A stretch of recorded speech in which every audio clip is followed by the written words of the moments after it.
तो कुछ साल पहले की बात है। मैं एक्चुअली गया था टाटा नगर, जमशेदपुर गया था। और वहाँ पर जो है हुआ ये कि अगले दिन ट्रेन पकड़ना था। और ट्रेन जो है वो तकरीबन 2 बजे के आसपास थी, दिन में 2 बजे, है ना? तो हुआ ये कि उसी शाम को, और उस समय मोबाइल वगैरह का उतना मामला नहीं था। तो हुआ ये कि उस दौरान जो है ये कुछ घटना हुई थी वहाँ पे, कुछ अपराध की घटना हुई थी या कोई पुलिस या पिटाई-उटाई का मामला था। उसके बाद हुआ ये कि उन्होंने जो विपक्षी दल हैं, उन्होंने जो है अगले दिन बंद का आह्वान कर दिया। उन्होंने कहा कि अगले दिन बंद हो जाएगा। अब ये पुरानी बात है, मतलब 2005-औज की बात होगी, मेरे को ऐसा लगता है। मैंने 2000 से लेकर 2010 के मामला का 2000 से लेकर 2010 के बीच का ही मामला है ये।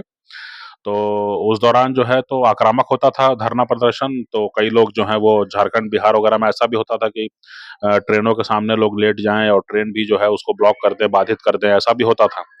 तो थोड़ा-सा जो है मैं मार्केट में निकला शाम को, और उसके बाद जो है मैंने जो है थोड़ा-सा मुआयना करना चाहा कि मामला क्या है। तो वहाँ पे फुटपाथ पे कई सारे जो है कुछ कपड़ा बेच रहे थे, कोई कुछ बेच रहा था खाने-पीने का सामान। तो उसी में से जो है मैंने जो है कुछ जो फुटपाथ पर बैठ कर के अपना बेच-खौच कर रहे थे, उनसे बातचीत की। मैंने कहा, क्या मामला है? कल तो बंद का आह्वान किया है, तो आप लोग का क्या करोगे? तो वो लोग बोले कि सर हम तो आएँगे अपना सामान बेचने के लिए, हम तो अपना दुकान लगाएँगे। और अगर वो आकर के जो है वो गाली-गलौज करेगा या 2 थप्पड़ मारेगा तो हम बंद कर देंगे। तो मैं कहा, अच्छा माने उसका वेट करोगे? मैं बोला हाँ, तो वो बोला कि हाँ, क्या करेंगे, अब गरीब आदमी है, गरीब व्यापारी है ना? तो वो क्या करेगा? है ना? वो तो अपना दुकान चालू करेगा और उसके बाद में अगर कोई गाली-गलौज कर दे, कोई धक्का-मुक्की कर दे तो फिर वो दुकान बढ़ा के चल देगा, लेकिन वो अपना अपना 1 दिन का रोज़ी छोड़ेगा तो नहीं, घर बैठेगा तो नहीं। है ना? तो ये उसकी बात मेरे को अच्छी लगी। मेरे को लगा कि हाँ, ये बहुत प्रैक्टिकल आदमी है, बहुत प्रैक्टिकली बात किया इसने कि जो है वो अगर जो है राजनीतिक दलों के ऊपर है कि वो उसको बंद कराना चाहते हैं कि नहीं, उन्होंने ऐसे ही आह्वान कर दिया। अगर उनके पास कार्यकर्ता होंगे और उस लोकल बाज़ार तक आकर के वो अगर जो है वहाँ पर बंद करवाएँगे तो बंद होगा, नहीं बंद करवाएँगे तो नहीं होगा, सीधी-सी बात है ना? तो अगले दिन ख़ैर मामला जो है कोई बड़ा मामला नहीं हुआ, कोई ऐसे बहुत ज़बरदस्त वो नहीं था। मैं तो ख़ैर सुबह से ही चला गया था रेलवे स्टेशन।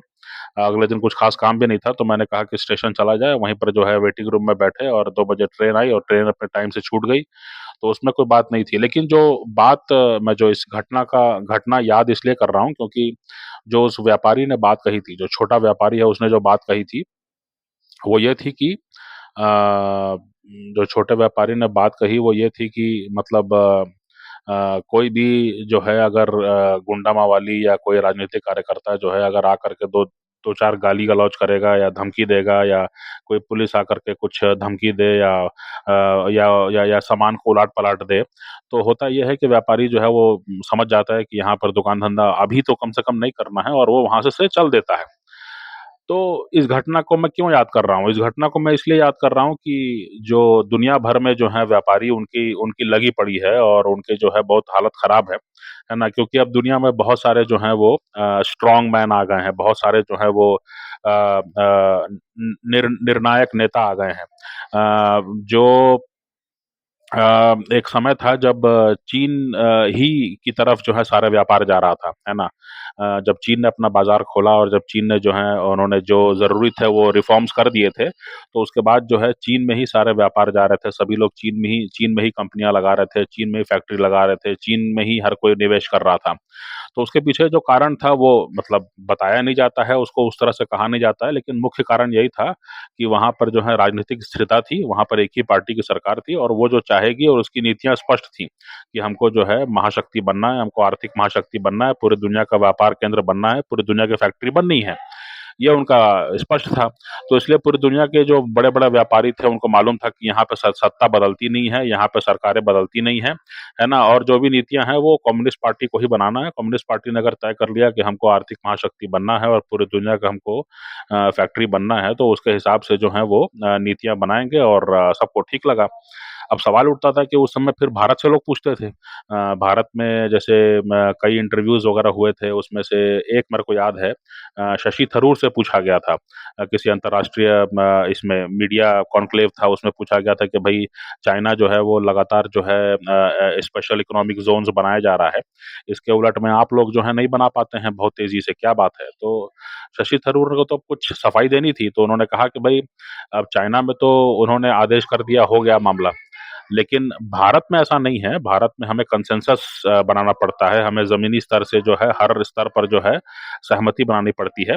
लेकिन एक अच्छी बात ये है कि जब एक बार सहमति बन जाती है, तो फिर वो पीछे नहीं हटते हैं, फिर वो मामला जो है आगे बढ़ता ही है ना? लेकिन अब उन्होंने जो उस समय सफाई देनी थी दी, लेकिन अब उसके बाद में 2014 के बाद में नरेंद्र मोदी आए, उन्होंने उन्होंने भी अपने हिसाब से जो है काफ़ी निर्णायक फैसले किए और आज भारत जो है वो आगे बढ़ा हुआ है, 5वें नंबर की इकोनॉमी तो बन चुका है। अब अमेरिका में डोनाल्ड ट्रंप आए हैं, डोनाल्ड ट्रंप भी स्ट्रॉन्ग मैन है, वो कहते हैं कि नहीं हमारे यहाँ व्यापार आना चाहिए, मैन्युफैक्चरिंग हम करेंगे, टेक्नोलॉजी का डेवलपमेंट हम करेंगे, है ना? आप कहीं और क्यों व्यवसाय लगाओगे, हमारे यहाँ व्यवसाय लगाओ, है ना? तो अब ये मामला हो गया, उधर पुतिन है, व्लादिमीर पुतिन, वो भी कह रहे हैं कि हम किसी से डरने वाले नहीं हैं, हमारे यहाँ भी बड़े संसाधन हैं, हमारे यहाँ जो है तेल और गैस और तमाम तरह के संसाधन हैं और हमारे यहाँ टेक्नोलॉजी का जो है बड़ा अच्छा एक आधार है, तो हमको मैन्युफैक्चरिंग का वो बनना चाहिए। तो दुनिया में कई प्रकार के जो हैं ऐसे जो निर्णय लेने वाले क्षमता निर्णय क्षमता लेने वाले जो हैं कई नेता आ गए हैं, है ना? तो इसलिए जो है निर्णय क्षमता लेने के लिए कई नेता उभर आए हैं और इसलिए जो है अब दिक्कत ये हो गई है कि व्यापारियों को अच्छा उसके बाद में मामला ये है कि ट्रम्प जैसा एक व्यक्ति है, मान लीजिए कि मोदी और शी जिनपिंग और पुतिन तो आपस में सहयोग करके बात चला रहे हैं कि चलो ठीक है यार आपस में सहयोग करते हैं, लेकिन ट्रम्प जो आइडिया ला रहे हैं वो ये कि मेरे यहाँ बनाओगे तो ठीक है और कहीं से बना के लाओगे तो मैं उस पर टैक्स लगा दूँगा और टैक्स लगा दूँगा इतना भारी भरकम कि तुम बेच ही नहीं पाओगे हमारे यहाँ, है ना? तुम्हारा धंधा बैठा दूँगा मैं।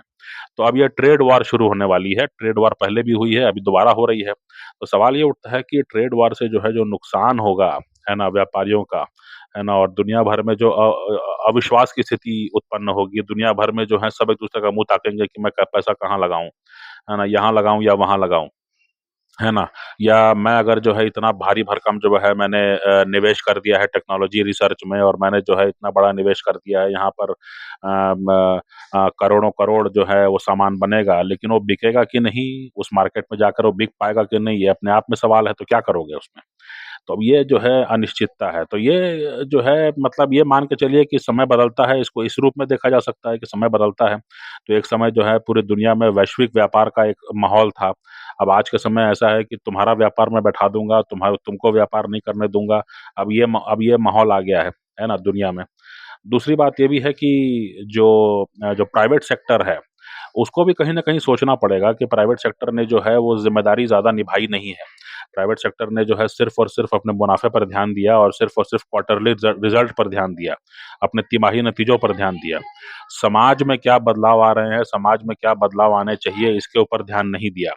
आज दुनिया के कई देश हैं, कई विकसित देश हैं, जहाँ पर की आबादी खत्म हो गई है, वहाँ पर आबादी बढ़ नहीं पा रही है, वहाँ पर आबादी कैसे बनाना है वो कर नहीं पा रहे हैं। तो आप ले दे करके भारत, चीन, एशिया के कुछ देश हैं, आसियान वगैरह इसी पर निर्भर हैं। अब यहाँ पर जो है अगर निर्णायक नेता निकल आए तो आप कहाँ जाओगे, है ना? तो इसलिए बहुत सारी गलतियाँ हुई हैं, उन गलतियों का परिणाम आज ये है कि आज आपको मुँह ताकना पड़ रहा है और दुनिया के बड़े-बड़े निवेशक, दुनिया के बड़े-बड़े व्यापारी, दुनिया के बड़े-बड़े जो टेक्नोलॉजी में रिसर्च करने वाले हैं, जो फैक्ट्रियाँ बनाने वाले हैं, जो सामान बेचने वाले हैं, जो मिडलमैन हैं, जो दलाल हैं, जो जो सरकारों के साथ कोऑर्डिनेट करते हैं, सबकी लगी पड़ी है कि अब कहाँ जाएँ, क्या करें, किसको खुश रखें, किसको नाखुश रखें, है ना? अब ये बात चल रही है। इस तरह के उनके सामने पशोपेश है, इस तरह के कश्मकश उनके सामने है ना? तो अब उनकी हालत भी वैसे ही हो गई है जैसे उस जमशेदपुर के जो है छोटे व्यापारी की तरह जिसने मुझे बताया था कि हम तो दुकान लगाएँगे, अगर कोई धमकी देगा, कोई 2 थप्पड़ मार देगा, तो हम अपना दुकान समेट के चले जाएँगे। तो अब वैसी स्थिति है ना? सभी दुनिया के बड़े-बड़े धन्ना सेठों के सामने वैसी ही स्थिति है ना? वो अपनी दुकान चलाने की कोशिश तो कर रहे हैं, लेकिन अगर कोई धमकी-चमकी करेगा, कोई अगर धक्का दे देगा, तो फिर वो सोचेंगे कि नहीं हमको यहाँ दुकान नहीं लगानी चाहिए, वहाँ दुकान लगानी चाहिए। तो ये जो है, यहाँ तक बात आ पहुँची है ना? तो ट्रम्प के चुनाव पर एक और विश्लेषण मेरी तरफ से आपके लिए।